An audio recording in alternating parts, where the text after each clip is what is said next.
Ashika Perry Harris. I am the founder of Crowning Daughters for Success Enrichment Program, a program that creates confidence without compromise. Welcome back to Empowerment Time, the Me Project. Today, we are still diving into leadership. And so we're going to get started with every successful leader knows how to be a great follower. We're gonna in this. I am so happy to share this form of empowerment because so many leaders, we have so many people that want to lead, but we don't have leaders that also want to follow.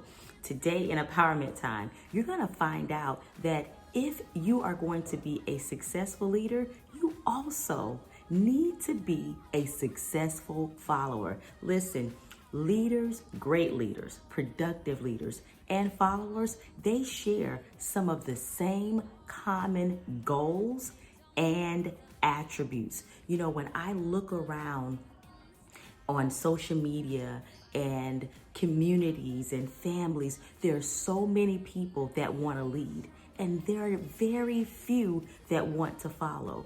When you are diving into leadership and you are the one who's guiding and you're the one who is giving advice or you're the one that is assisting or coaching, you will understand really quick that what you ask of those who are following, you have to be one that will also do what you are asking. You know, we have people called authoritative leaders, and these are leaders that they only want to control. They only want to tell you what to do. They only want to be superior. They never want to do what they're asking of others. And this is why many projects they lead, many initiatives they lead, does not turn out as successful as they should.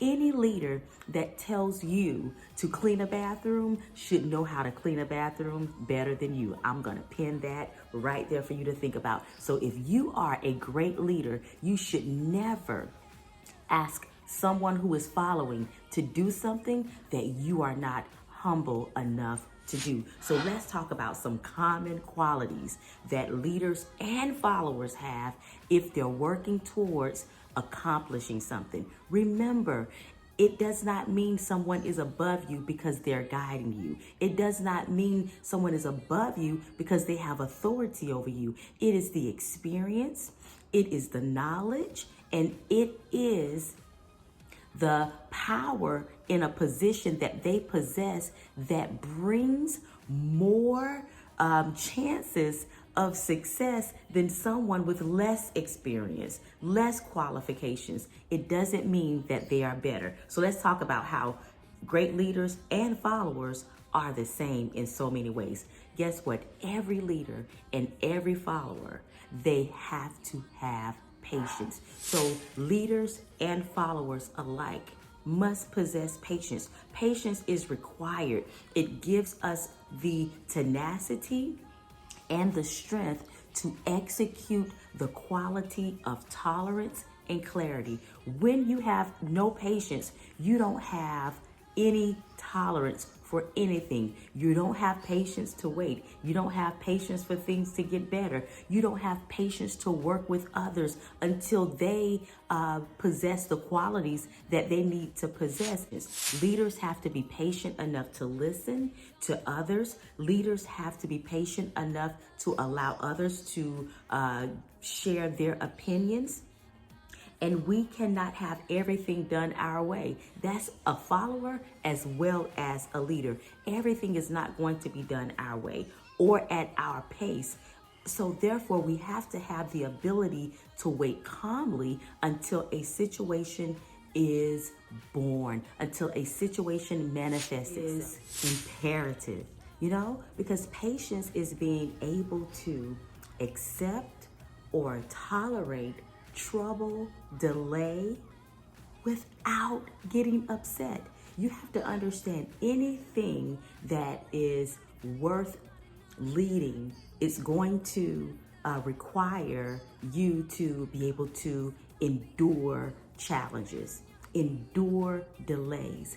And when you are upset, that is a distraction from the plan. So successful leaders, as well as followers, they share the common quality of being able to overturn negative situations and see the positive in them through patience. That is a must. A leader and a follower, they have to possess respect. Respect is a common quality if you're going to be a great leader, a great follower. And this is such a fundamental quality, and it's probably one of the biggest reasons a lot of initiatives fail because of disrespect, not being respectful of others, not being respectful of time, not being respectful of atmospheres. The leader and members of the team have to respect each other for their differences and set aside personal issues to work together on what has been assigned. Now, respecting one another's perspectives will give clarity, and it will give a sense of direction to complex tasks. Finding a plausible solution will make it very, very easy to do. So we have to have respect for one another.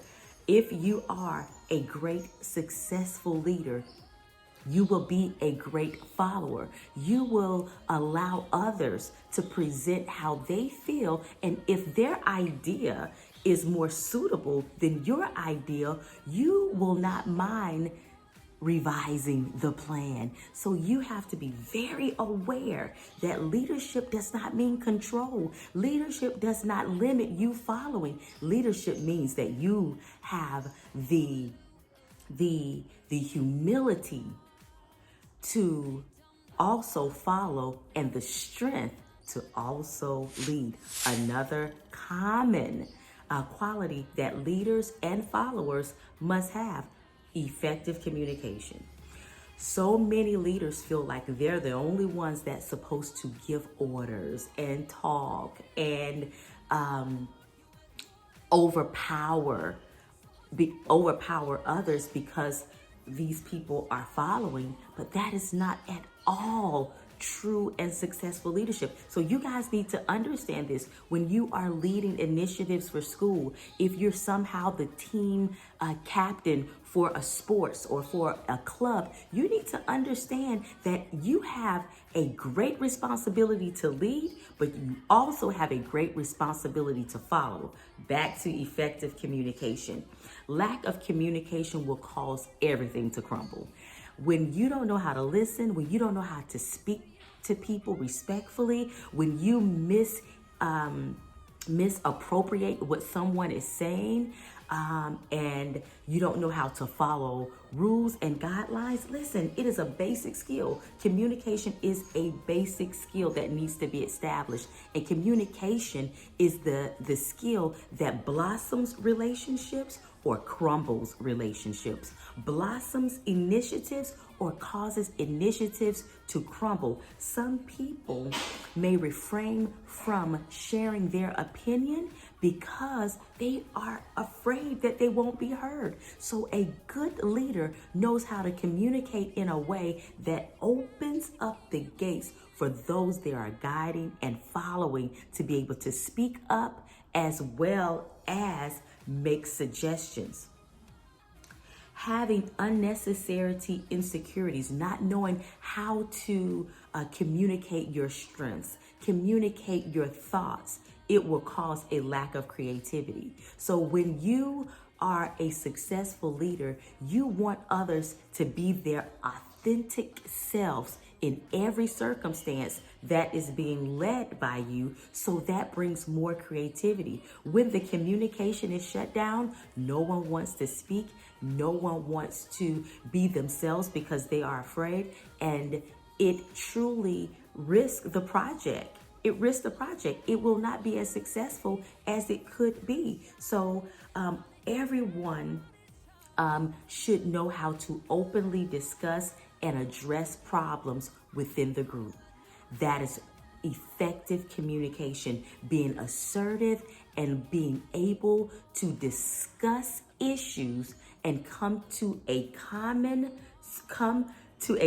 solution so that it is a win-win situation. Good communication creates win-win situations. And listen, you can learn more about win-win situations by reading A Highly Successful Team by Sean Covey. He talks about those 7 habits, and win-win is one of the habits that creates communication. I'm going to communicate with you effectively so that we can have a win-win situation. So the gaps can only be patched by communication. And then we can take the necessary steps to start our win. So listen, I gave you 3 common grounds that every leader and every follower must possess for success. Patience, that is respect, and that is effective communication. What I want you to do is I want you to add the next quality that you feel every leader and every follower should possess for success. Remember, every great leader is a great follower. Every successful leader will do exactly or have the ability and the humility to do exactly what they're asking those who are following them to do. Let me tell you, a great example is found even in biblical times when Jesus asked the disciples to wash each other's feet. Now, he's Jesus. They're following him. He is their leader. But do you know what he did?